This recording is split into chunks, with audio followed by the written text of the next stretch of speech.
Hello everyone, ICT virtual classes में मैं योगेश खेमनी आपका स्वागत करता हूं। तो जैसा कि आप जानते हैं, हम लोगों ने अपना काइनेमैटिक्स का पार्ट शुरू कर लिया था। काइनेमैटिक्स शुरू कर लिया था, तो उसी में आगे चर्चा करते हैं। और आज बात करेंगे हम स्पीड के बारे में कि स्पीड क्या होती है ना। तो स्पीड के बारे में हम बात करने वाले हैं। स्पीड क्या होती है यानी कि चाल क्या होती है, इसके बारे में हम बात करेंगे। चलिए, तो जैसा कि आप जानते हैं, चाल जो है बेसिकली इसका मतलब क्या होता है। तो इसका मतलब होता है कोई बॉडी कितनी तेज चल रही है, यानी कि how fast a body is moving. कितनी तेज कोई वस्तु चल रही है, उसी को हम इसकी स्पीड बोलेंगे। अब जैसे दो गाड़ी रेस कर रही है और पीछे वाली आगे चली गई या पीछे वाली आगे निकल गई, तो आप यही बोलोगे ना, पीछे वाली की स्पीड ज्यादा थी। तो यही वो क्वांटिटी है, यही वो फिजिकल क्वांटिटी है जिससे आप पहचान पाओगे कि किसी वस्तु की स्पीड ज्यादा है, यानी कि वो फास्ट मूव कर रही है, यानी कि वो तेज चल रही है। ठीक है, तो यही छोटी सी बात आपको ध्यान में रखनी है। तो बेसिकली अगर हम स्पीड की बात करें तो स्पीड का मतलब होता है डिस्टेंस अपॉन टाइम या distance covered per unit time, यानी कि कितनी दूरी एकांक समय में चली गई है, यानी कि कितने दूरी बॉडी ने ट्रैवल की। तो चाल की बात करें तो चाल हो गई हमारे पास, डिस्टेंस होगी स्पीड अपॉन टाइम। फॉर्मूले की बात करें, ठीक है, तो एकांक समय पर नापी या मापी गई दूरी, एकांक समय पर मापी गई दूरी चाल कहलाती है।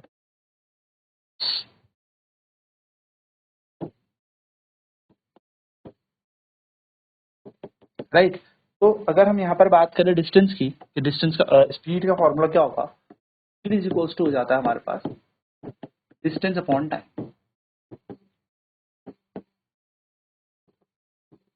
यानी कि चाल बराबर हो जाता है हमारा दूरी बटे समय।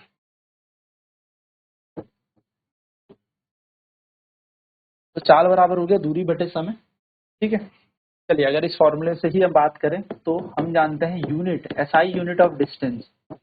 डिस्टेंस की एसआई यूनिट क्या है, तो एसआई यूनिट जो डिस्टेंस की होती है वो होती है मीटर। एंड एसआई यूनिट अगर हम टाइम की निकालें, एसआई यूनिट ऑफ टाइम, तो टाइम की एसआई यूनिट होती है सेकंड। तो अगर हम यूनिट ऑफ स्पीड की बात करें, ये एसआई यूनिट ऑफ स्पीड की बात करें तो हो जाएगी मीटर पर सेकंड। डायमेंशन ऑफ स्पीड की बात की जाए, यानी कि चाल के वी में सूत्र की हम बात करें, तो डायमेंशन ऑफ स्पीड हो जाएगा एल टी माइनस का 1। ठीक है, तो ये हमारे पास इसका जनरल फॉर्मूला भी हो गया, ये जनरल डायमेंशन। तो ये तीन बेसिक से फॉर्मूला आपको याद रखना है। अच्छा, नोट याद रखना है, स्पीड के पास डायरेक्शन नहीं होता, so speed is a scalar quantity. Speed is a scalar quantity. Speed हमारी कैसी क्वांटिटी है, स्केलर क्वांटिटी है, यानी कि चाल हमारी अदिश राशि है। ठीक है, तो चाल अदिश राशि होती है। तो चाल कैसी राशि होती है, अदिश राशि होती है, यानी कि इसके पास सिर्फ और सिर्फ परिमाण है, इसके पास दिशा नहीं है। दिशा ना होने के कारण speed can not be negative, तो it can not be, it is always positive. Speed हमेशा पॉजिटिव ही होगी, it can not be negative, it can not be negative. और अगर वस्तु चली है तो ये जीरो भी नहीं होगी। ठीक है, it can not be negative, तो ये कभी भी ऋणात्मक नहीं होती, ये हमेशा धनात्मक होती है। तो हम लिख सकते हैं चाल धनात्मक, या मैं बोलूं चाल हमेशा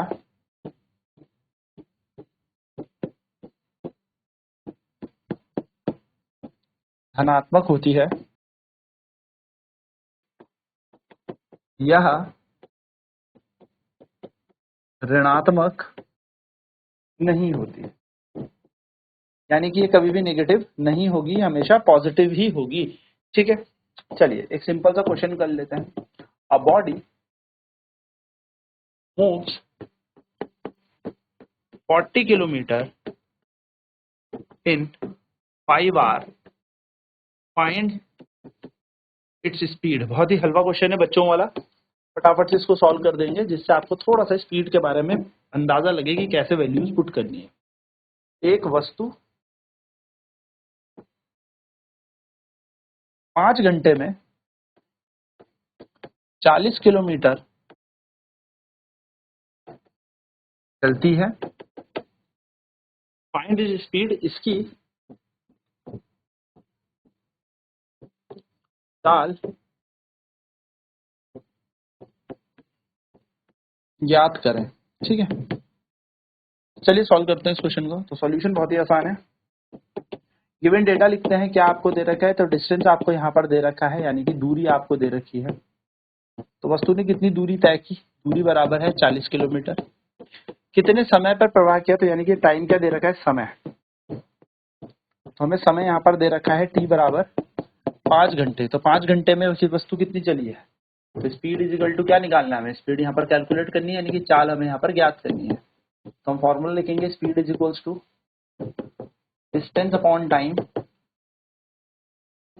यानी कि चाल बराबर दूरी बटे समय।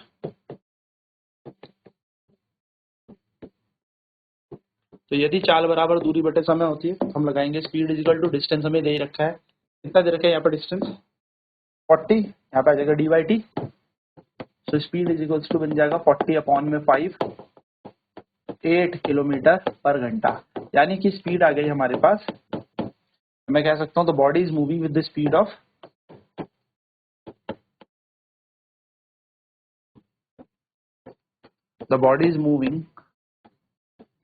Speed of 8 kilometre per hour. जो बॉडी मूव कर रही है वो 8 किलोमीटर पर आवर से मूव कर रही है, यानी कि वस्तु 8 किलोमीटर प्रति घंटे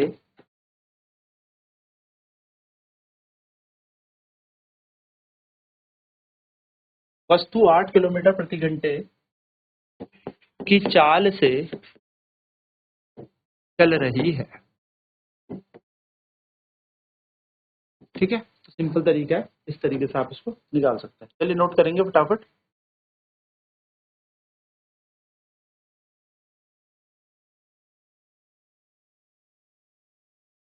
speed is equal to distance upon time, तो चाल बराबर दूरी बटे समय है। तो यहाँ पर हमारे पास क्या हो जाएगा, स्पीड हमारे पास निकालनी है, डिस्टेंस है 40 अपॉन 5, यानी कि 8 किलोमीटर पर आवर हो जाएगा। तो the body is moving with the speed of 8 kilometre per hour, यानी कि वस्तु जो है 8 किलोमीटर प्रति घंटे की चाल से चल रही है।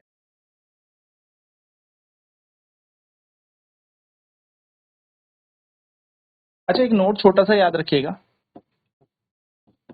किलोमीटर प्रति घंटे को अगर मीटर पर सेकंड में बदलना हो तो 5/18 से गुणा करते हैं। ठीक है, यानी कि जो भी मान हमें दे रखे हैं उसे आप 5/18 से गुणा करते हैं। जैसे क्वेश्चन हमारे पास यहाँ पे था 8 किलोमीटर पर आवर, अगर मान लो ये क्वेश्चन होता कैलकुलेट स्पीड इन मीटर पर सेकंड, इस तरीके से होता कैलकुलेट स्पीड इन मीटर पर सेकंड, यानी कि चाल को मीटर प्रति सेकंड में ज्ञात करें। चाल को मीटर पर सेकंड में ज्ञात करें, तो बहुत ही आसान तरीका था। देखो स्पीड इज इक्वल टू हमें पता है डिस्टेंस अपॉन टाइम है। देखो पहला मेथड तो हमारे पास सिंपल सा है कि जो भी गिवन डेटा हमें दे रखा है, जैसे क्वेश्चन के अकॉर्डिंग डिस्टेंस हमें दे रखा था, दूरी हमें दे रखी थी, दूरी हमें कितनी दे रखी थी, दूरी डिस्टेंस कितना बोला उसने, 40 किलोमीटर, है ना। 1 किलोमीटर में 1000 मीटर होता है, तो 40 किलोमीटर में हो जाएंगे 40,000 मीटर। ठीक है, टाइम की अगर मैं बात करूं, समय की,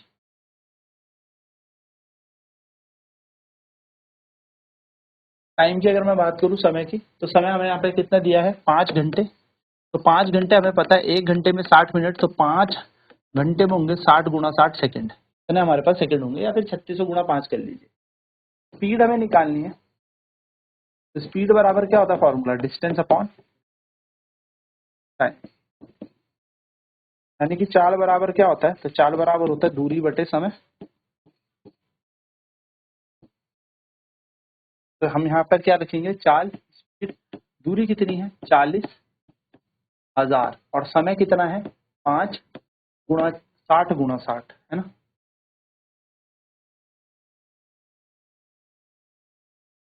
हमने क्या किया, हमें यहाँ पर क्या दिया था, हमें क्वेश्चन में क्या दे रखा था, हमें क्वेश्चन में दे रखा था दूरी और चाल, और दूरी और समय। तो दूरी और समय को हमने जैसे जैसे हमसे इकाइयां पूछी थी उसमें परिवर्तित कर दिया। तो 0 कैंसिल, 5 एकम 5, 5/40 और 1 0 यहाँ पर और आ जाएगा, क्योंकि 2 0 तो कट गए थे, 800 आ जाएगा। इस बराबर आ जाएगा 800 बटा 6 गुणा 6 और सॉल्व करेंगे तो 2 तिया 6 400, फिर सॉल्व करेंगे 2 तिया 6 तो 200। हमारा यहाँ पर आंसर आ जाएगा S बराबर 200/9 मीटर पर सेकेंड। ये हमारा आंसर है। ठीक है, इस तरीके से हम सॉल्व कर सकते हैं। सही किया हमने। चेक कर लेते हैं एक बार। तो दूरी हमें 40 किलोमीटर दी थी, समय हमें 5 घंटे दिया था। तो दूरी हमारे पास किलोमीटर में, तो मीटर में बदल देंगे तो 1000 से मल्टीप्लाई कर देंगे। और 5 घंटे हैं तो घंटे को जब हम सेकंड में बदलेंगे तो 60 गुणा 60 से मल्टीप्लाई करेंगे। अब हमें बोला है डिस्टेंस अपॉन टाइम, तो 40,000 को 5 गुणा 60 से करता है। 40,000 5 गुणा 60 गुणा 60, एक जीरो से एक जीरो कैंसिल, एक जीरो से एक जीरो कैंसिल, तो बचा 80। 80 बचेगा ना, हाँ 80 आएगा। ठीक, जीरो एक्स्ट्रा लग गया, 80 आएगा यहाँ पे। ठीक है, यानी कि आंसर आएगा 80। 80 के अकॉर्डिंग निकालना है। तो आया 80, क्योंकि 2 जीरो तो कैंसिल हो गए थे, 2 जीरो कैंसिल, बचा 400। तो 5 कम 5, 5 8 40 और एक जीरो का जीरो, तो बना 80/6 गुणा 6। अब 4 2 से काटते हैं तो 2 दूनी 2 चौको 8, जीरो का जीरो, 2 3 6, फिर 2 से काटते हैं 2 20 और ये आ जाएगा 3। तो स्पीड आ जाएगी आपकी 20/9 मीटर पर सेकंड। ये आपकी स्पीड आ गई, ये आपकी चाल आ गई। अच्छा, एक तरीका तो मैंने आपको ये बताया था और एक तरीका मैंने आपको और बताया था। क्या बताया था? अभी मैंने आपको बताया कि कभी भी किलोमीटर प्रति घंटे को मीटर पर सेकंड में बदलना हो तो जो भी मान यहाँ पर दे रखा हो उसे 5/18 से गुणा कर लेते हैं। तो मान कितना दे रखा था? अभी हमें किलोमीटर निकाला हमने 8 किलोमीटर, क्योंकि 50/40/5 कर लिया तो 8 किलोमीटर प्रति घंटा आ गया। तो 8 किलोमीटर प्रति घंटा है। अब इसको हमें क्या करना है? मीटर पर सेकंड में बदलना है। तो 8 गुणा क्या कर देंगे? 5/18 कर देते हैं।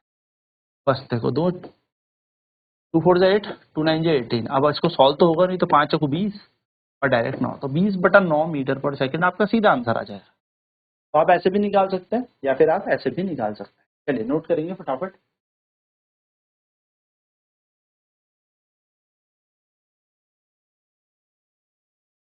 तो यहाँ पर अगर बात करें कि 8 किलोमीटर प्रति घंटे की चाल से चल रही है बॉडी, तो इसको कैसे हम मीटर पर सेकंड में बदलेंगे? तो 5/18 से गुणा कर देंगे। ठीक है, सिंपल सा ही तरीका है। चलिए नेक्स्ट क्वेश्चन करते हैं। तो नेक्स्ट क्वेश्चन हमारा क्या है?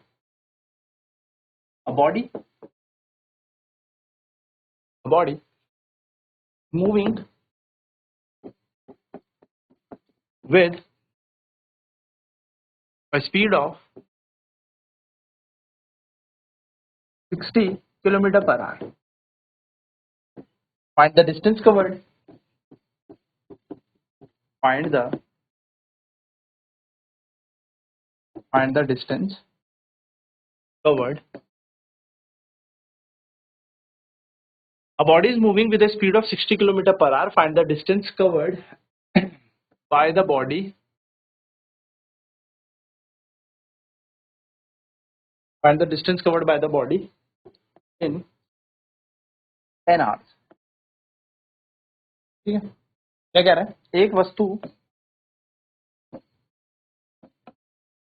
एक वस्तु 60 किलोमीटर प्रति घंटे की चाल से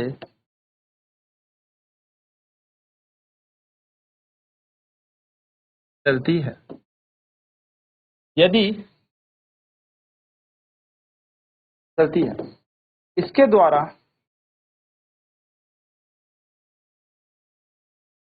10 घंटों में तय की गई दूरी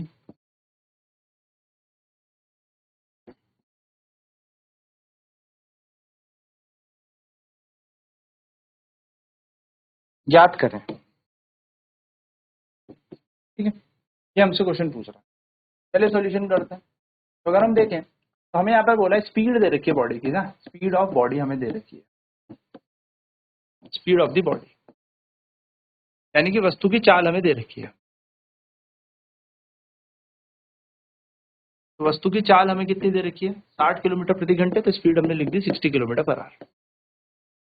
वैसे स्पीड को वी से डिनोट करते हैं, वी से दर्शाते हैं, पर हमें भी एस से दर्शाते हैं, कोई दिक्कत नहीं। फिर हमें बोला है time, time taken by body, वस्तु द्वारा लिया गया समय, टाइम टेकन बाय बॉडी, वस्तु द्वारा लिया गया समय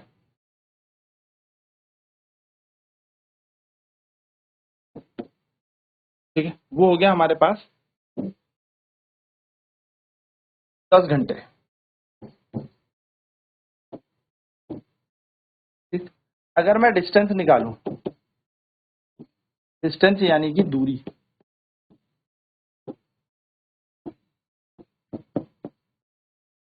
तो speed is equal to distance upon time होता है।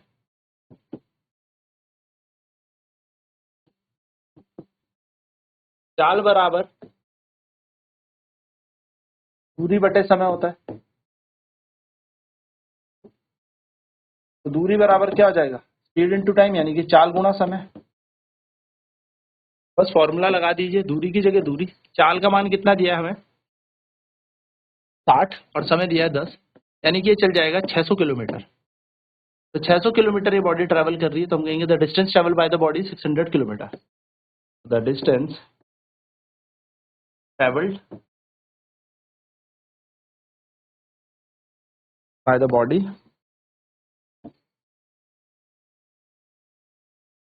इज 60 किलोमीटर, यानी कि वस्तु द्वारा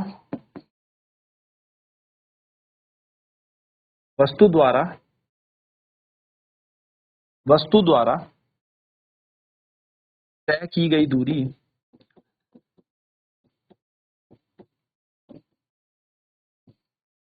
60 किलोमीटर है। ठीक है, तो वस्तु द्वारा तय की गई दूरी 60 किलोमीटर। फटाफट से इसको नोट करेंगे, फटाफट से निकाल लेते हैं इसको।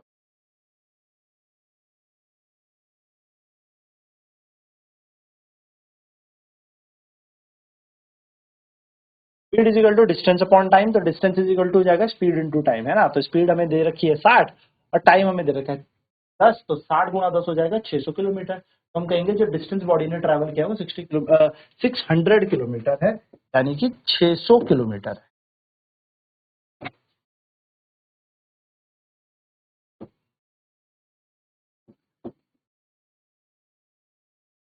चलिए नेक्स्ट क्वेश्चन है, a body is travelling with a speed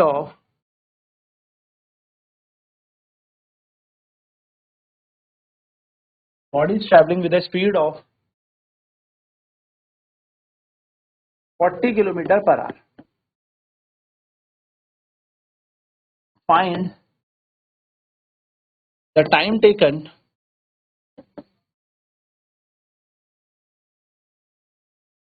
by a body. Find the time taken by a body to cover a distance of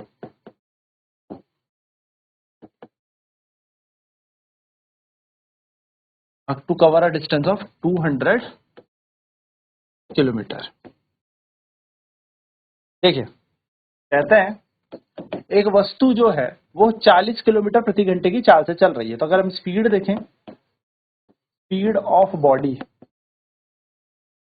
यानी कि वस्तु की चाल देखें,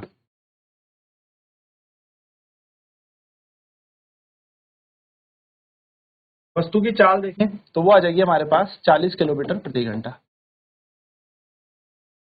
हमें क्या दे रखा है, डिस्टेंस ट्रेवल बाय बॉडी दे रखा है,